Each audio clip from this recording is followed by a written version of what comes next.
السلام عليكم ورحمة الله وبركاته. يوم جديد وفيديو جديد، ولو مش مشترك بالقناة أرجوك اشترك. أنا عايز أسأل سؤال واحد بس، هو مرتضى منصور راح للاستاد المنصورة، راح ينيل إيه في استاد المنصورة؟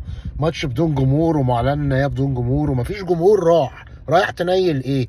بصفتك إيه؟ عايز تحضر يا بتونة ولا بلطجة؟ واحد تقول لك كفر الزيات ممكن كانت هتسيب وإشاعات. أنت بتحط نفسك في حتت شائكة ليه يا مرتضى منصور؟ وبعد كده سؤال كده صغير كده على المشي يا مرتضى منصور، الناس اللي هي بقى مراسل الوطن، مراسل البطل، مراسل الهطل، الناس المراسلين دي عرفت منين ان انت رايح الماتش؟ سؤال بس. يعني هما ازاي تواجدوا في ساحه الاستاد وعملوا معاك اللقاءات دي؟